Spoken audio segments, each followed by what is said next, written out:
हरियाणा की हर अपडेट के लिए बेल आइकन दबाएं और सब्सक्राइब करें STV हरियाणा न्यूज।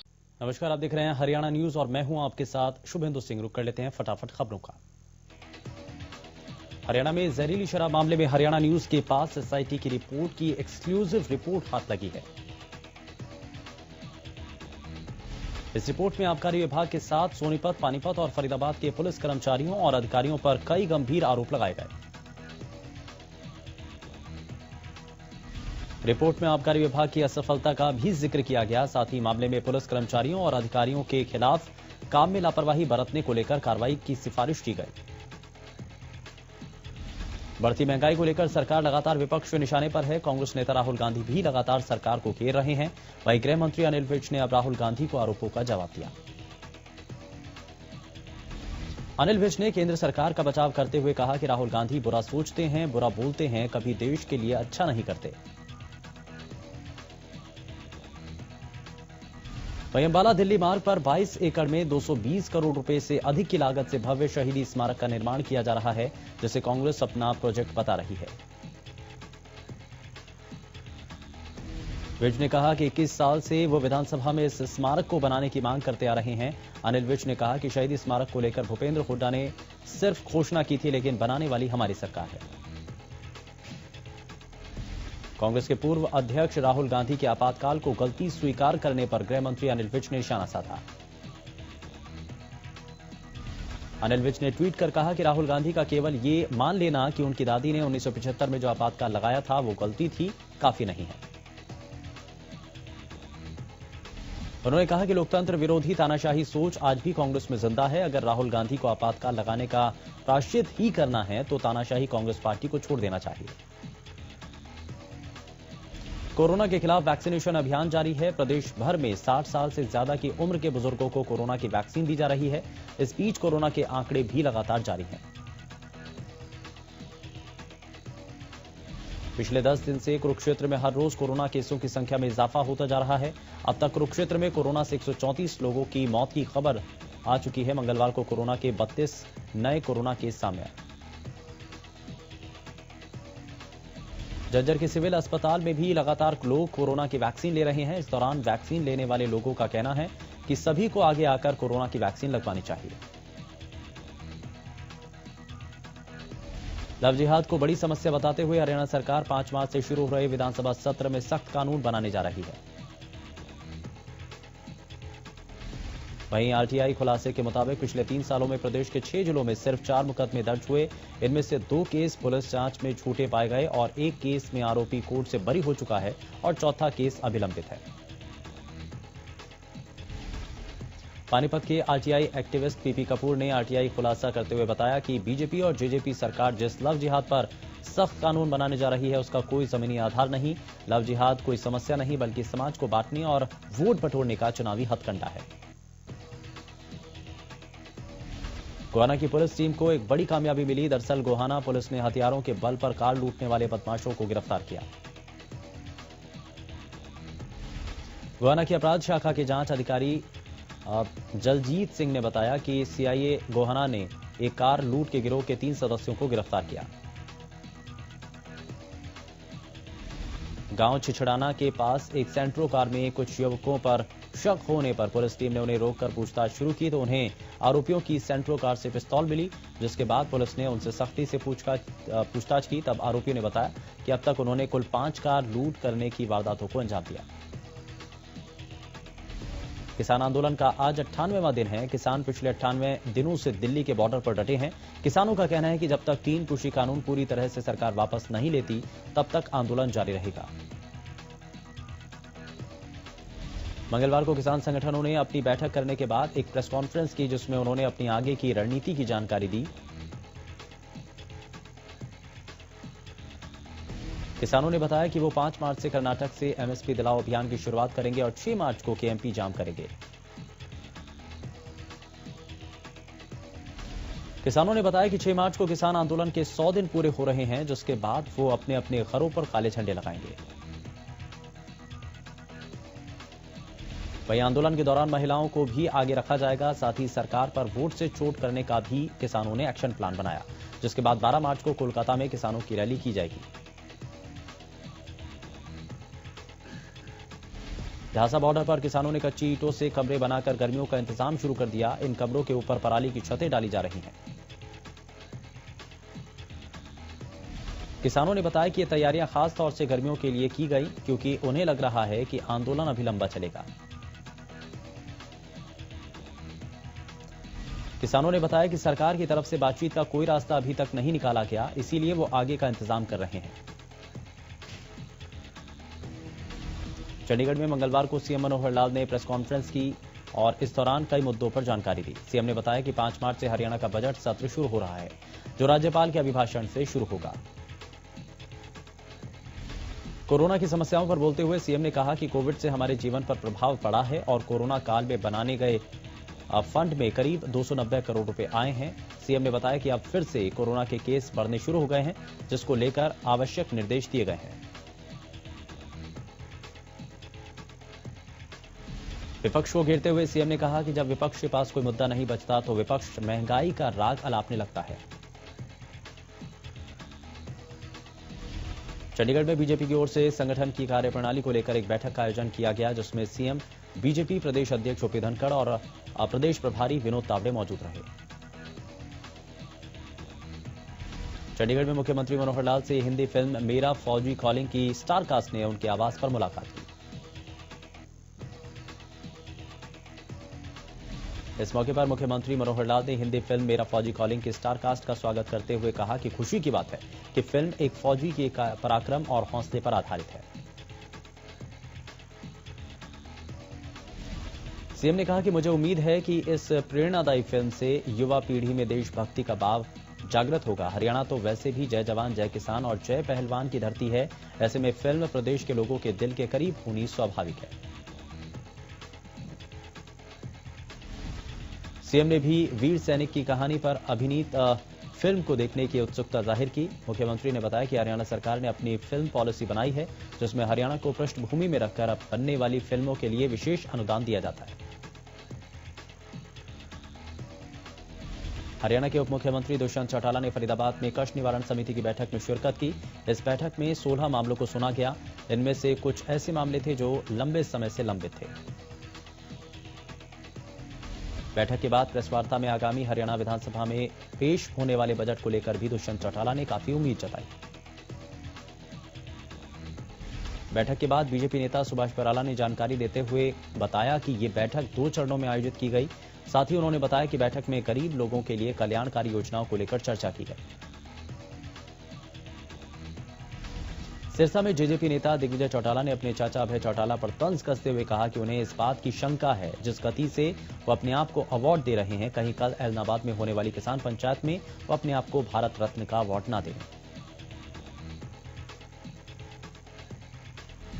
गृह मंत्री अनिल विज ने मंगलवार को अंबाला के पूर्व फुटबॉल खिलाड़ियों को बुलाया और साथ ही नए खिलाड़ियों को भी बुलाया। इस दौरान खिलाड़ियों से बन रहे स्टेडियम के लिए सुझाव मांगे। अपने समय के दिग्गज फुटबॉल के खिलाड़ियों ने विज के सामने अपने अनुभव भी साझा किए। पूर्व खिलाड़ियों ने गृह मंत्री को स्टेडियम से जुड़े सुझाव भी दिए। यही नहीं, खिलाड़ियों ने भी अनिल विज को फुटबॉल को फिर से उसी स्तर पर पहुंचाने का वादा किया जिसके लिए अंबाला जाना जाता था। खिलाड़ियों को संबोधित करते हुए गृह मंत्री ने कहा कि अंबाला छावनी में फुटबॉल खेल आसमान की ऊंचाइयों को छूता था, लेकिन समय के अनुसार फुटबॉल खेल में कुछ कमी आ गई थी। लेकिन अब अतीत में खेल से ऊंचाइयों से लेकर सीख और बेहतर तरीके से खेल के क्षेत्र में नए अध्यायों का सूत्रपात करेंगे। 2 दिन के विराम के बाद देश भर में कोरोना टीकाकरण फिर से शुरू हो गया। अब 60 साल से ऊपर और 45 साल से ऊपर के गंभीर बीमारी से पीड़ित लोग टीका लगवाने काफी ज्यादा संख्या में आ रहे हैं। हालांकि दिन प्रतिदिन कोरोना केसों का आंकड़ा बढ़ रहा है। पिछले 10 दिन से कुरुक्षेत्र में हर रोज कोरोना केसों की संख्या में इजाफा होता जा रहा है। अब तक कुरुक्षेत्र में कोरोना से 134 लोगों की मौत की खबर आ चुकी है। मंगलवार को कोरोना के 32 नए केस सामने आए। गुरुग्राम नगर निगम ने निगम आपके द्वार कार्यक्रम की शुरुआत की। इसी कड़ी में गुरुग्राम के सेक्टर 4 स्थित सामुदायिक केंद्र के जन दरबार में मेयर मधु आजाद और ज्वाइंट कमिश्नर जितेंद्र गर्ग की मौजूदगी में लोगों की समस्याएं सुनी गई। मामले में सबसे बड़ी जो समस्या सामने निकल कर आई वो जल भराव की थी, क्योंकि पुराने गुरुग्राम की बात करें तो आए दिन जल भराव की समस्या से लोगों को जूझना पड़ता है और निगम की ओर से भी प्रयास किए जाते हैं, लेकिन धरातल पर वो कारगर साबित नहीं हो पाते। इसी के चलते संबंधित अधिकारी को आदेश दिए गए कि इसका तुरंत प्रभाव से समाधान किया जाए। वहीं पर दूसरी तरफ मेयर मधु आजाद ने उन अधिकारियों को चेतावनी दी जो जनता दरबार में मौजूद नहीं थे। चरखी दादरी में सरकारी अस्पताल की दवाइयां सड़क पर मिलने के बाद हंगामा हो गया। ये दवाइयों का जखीरा गांव धिकड़ा को जाने वाली सड़क के पास झाड़ियों में मिला। सूचना मिलते ही स्वास्थ्य विभाग में हड़कंप मच गया और दवाइयों को कब्जे में लेकर जांच शुरू कर दी गई। स्वास्थ्य विभाग और पुलिस द्वारा अपने अपने स्तर पर जांच शुरू कर दी गई। वहीं मौके पर सीटीएम अमित मान भी पहुंचे और उचित कार्रवाई करने के निर्देश दिए गए। रेवाड़ी के बाजारों को अतिक्रमण मुक्त करने के लिए नगर परिषद लगातार कार्रवाई कर रहा है। परिषद की टीम ने बाजार में अतिक्रमण को लेकर 18 चालान काटे, जिसमें एक दुकानदार पर 5,000 रुपए का जुर्माना लगाया गया। नगर परिषद कार्यकारी अधिकारी की तरफ से विभिन्न बिंदुओं में दाखिल जवाब में कहा गया कि बाजार में किसी प्रकार का कोई अतिक्रमण नहीं है। साथ ही यह भी कहा कि शिकायतकर्ता ने गलत शिकायत कोर्ट में लगाई, जिस पर शिकायतकर्ता ने सवाल उठाते हुए कहा कि जब अतिक्रमण है ही नहीं तो नगर परिषद चालान किसके कर रहा है। मामले में अगली सुनवाई अब 19 मार्च को होगी। भिवानी में बढ़ती महंगाई से आम जनता परेशान है। गैस सिलेंडर के दाम दिन रात बढ़ रहे हैं। इसको लेकर आमजन का कहना है कि पहले कोरोना ने उन्हें मारा, वहीं अब महंगाई ने उनका जीना मुश्किल कर दिया है। रेवाड़ी के पाली गांव में 40 दिन से अंडरपास को लेकर धरने पर बैठे ग्रामीण 15 किलोमीटर पैदल चलकर अपनी समस्याओं को लेकर ज्ञापन सौंपने पहुंचे। हिसार में जिला स्वास्थ्य अधिकारी डॉक्टर रत्ना ने प्रधानमंत्री जन आरोग्य योजना की जानकारी दी। पत्रकारों से बातचीत में जिला स्वास्थ्य अधिकारी ने कहा कि यह विश्व की सबसे बड़ी स्वास्थ्य योजना है। आयुष्मान भारत के तहत 23 सितंबर 2018 को शुरू की गई और इसके अनुसार जिला हिसार में लगभग 1,06,000 चयनित परिवारों के 4,79,000 व्यक्तियों को लाभार्थियों के रूप में चिन्हित किया गया है। सिरसा में पुलिस की ओर से मास्क जागरूकता अभियान चलाया गया और इस दौरान लोगों को मास्क पहनने के लिए जागरूक किया गया। शहर थाना प्रभारी प्रदीप कुमार के नेतृत्व में पुलिस टीम सुभाष चौक पर पहुंची और लोगों को मास्क लगाने के लिए प्रेरित करती नजर आई। इस दौरान लोगों में पुलिस की ओर से मास्क निःशुल्क भी बांटे गए। कोरोना के बढ़ते संक्रमण के बीच पुलिस ने सभी को समझाया कि कोरोना वायरस अभी भी है, इसीलिए मास्क जरूरी लगाएं। सीएम के आदेश के बाद फतेहाबाद में कोरोना के नियमों को लेकर प्रशासन एक्शन मोड में है, जिसको लेकर शहर के मुख्य चौराहों पर बिना मास्क के घूम रहे लोगों के चालान काटे जा रहे हैं। प्रशासन ने कई लोगों को हिदायत देकर छोड़ दिया। जानकारी दें कि मुख्यमंत्री और हरियाणा पुलिस के एडीजीपी के आदेश के बाद हरियाणा पुलिस मास्क को लेकर एक बार फिर से हरकत में आ चुकी है। पूरे हरियाणा में 1 मार्च से 15 मार्च तक विशेष अभियान चलाने का निर्णय लिया गया। इस अभियान में बिना मास्क के घूम रहे लोगों पर सख्ती की जाए और जुर्माना वसूला जाए। उकलाना में किसानों को अब तक बारिश के कारण नष्ट हुई फसल का मुआवजा नहीं मिलने से किसानों में रोष है। किसानों ने रोष प्रकट करते हुए तहसील कार्यालय के बाहर प्रशासन और सरकार के खिलाफ नारेबाजी की और किसानों ने उचित मुआवजे की इस दौरान मांग भी की। किसानों का कहना है कि बीमा कंपनी की ओर से प्रति एकड़ 1650 रुपए उनके काटे गए, जबकि अब उन्हें काटी गई राशि के प्रीमियम से भी कम बीमा राशि के रूप में दिया जा रहा है। किसानों का कहना है कि अब मुआवजे के तौर पर 500-700 रुपए प्रति एकड़ दिए जा रहे हैं, जो किसानों के साथ भद्दा मजाक है।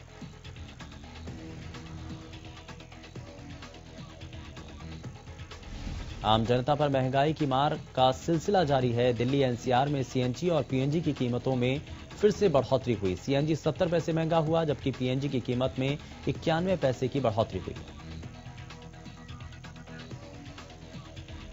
गोहाना में बदमाशों के हौसले लगातार बुलंद होते जा रहे हैं। ताजा मामला गोहाना से सामने आया, जहां मेन बाजार में एक दुकानदार पर अचानक 7 से 8 बदमाशों ने हमला बोल दिया। इस हमले की वारदात वहां लगे सीसीटीवी कैमरे में कैद हो गई। सीसीटीवी में देखा जा सकता है कि कैसे ये बदमाश चेहरे पर रुमाल बांध कर आते हैं और दुकानदार पर हमला कर देते हैं। इसके बाद आसपास के दुकानदार बीच बचाव करने आए तो बदमाश भाग खड़े हुए। दुकानदारों ने एक बदमाश को पकड़कर पुलिस के हवाले कर दिया। वहीं घायल दुकानदार को नजदीक के पीजीआई खानपुर में भर्ती कराया गया।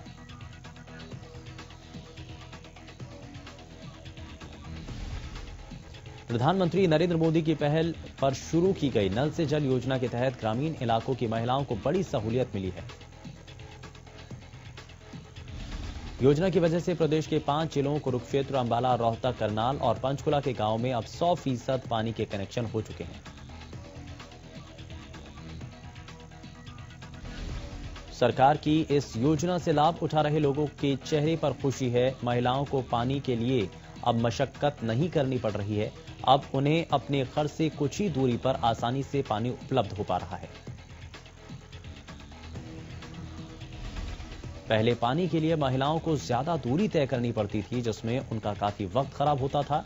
घर से कुछ कदम में पानी मिलने से महिलाओं को दूसरे काम के लिए भी अब वक्त मिल जाता है।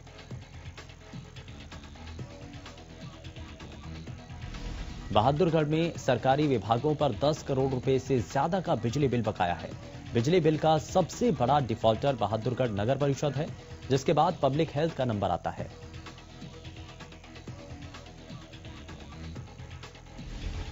नगर परिषद पर 6 करोड़ 64 लाख और पब्लिक हेल्थ पर करीबन 4.25 करोड़ रुपए का बिजली बिल बकाया है, जिसके बाद बिजली विभाग ने अब बिल नहीं भरने वाले सरकारी महकमों की बिजली काटने का फैसला कर लिया।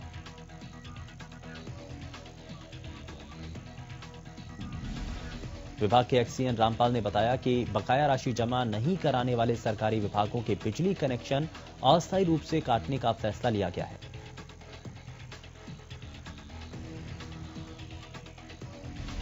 कुरुक्षेत्र के थानेसर में उस समय हड़कंप मच गया जब तहसील कार्यालय के आसपास नायब तहसीलदार के खिलाफ पोस्टर दिखाई दिए। ये पोस्टर देर रात एक व्यक्ति द्वारा चिपकाए गए, जिसने खुद को बीजेपी का कार्यकर्ता बताया, लेकिन अपना नाम नहीं बताया।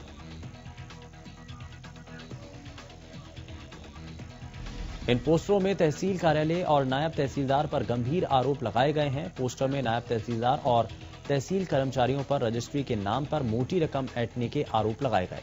साथ ही लिखा गया कि कई बार इसकी शिकायत करने के बावजूद कोई सुनवाई नहीं की गई। व्यक्ति का कहना है कि वो लंबे समय से अपनी रजिस्ट्री के लिए तहसील के धक्के खा रहा है, लेकिन उसकी बात सुनी नहीं जा रही। हालांकि अब तक ये स्पष्ट नहीं हो पाया कि पोस्टर लगाने वाला व्यक्ति कौन है। ये पोस्टर पूरी तहसील में चर्चा का विषय हैं और अपनी पक्ष रखते हुए नायब तहसीलदार ने कहा कि ये सभी आरोप दुर्भावना के तहत लगाए गए और ये आरोप झूठे हैं।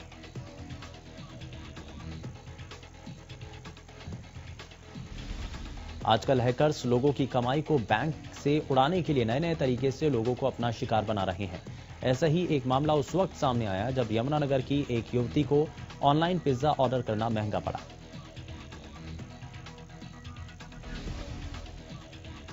इस युवती के साथ पिज्जा ऑर्डर करने पर 14,000 रुपए की ऑनलाइन ठगी हुई। पिज्जा ऑर्डर करने पर एक लिंक भेज जानकारी मांगी गई। युवती के उस लिंक पर जानकारी भरने के कुछ सेकंड बाद ही उसके बैंक खाते से 14,000 रुपए गायब हो गए।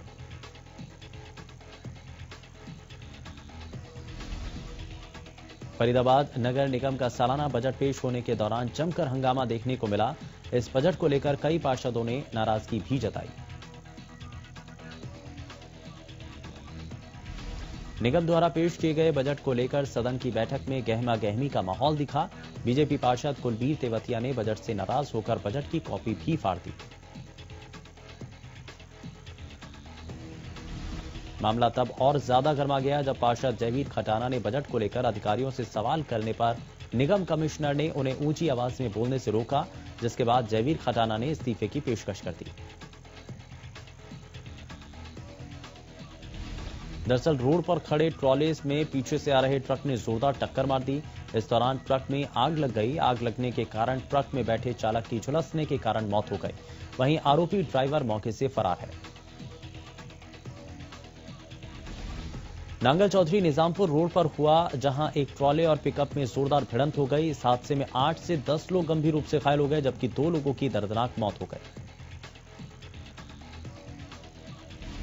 इस दौरान ग्रामीणों ने जमकर जाम लगाया और प्रदर्शन किया। ग्रामीणों ने उपायुक्त की मौके पर बुलाने की बात पर अड़े दिखाई दिए। इस दौरान भारी पुलिस बल भी मौके पर मौजूद रहा।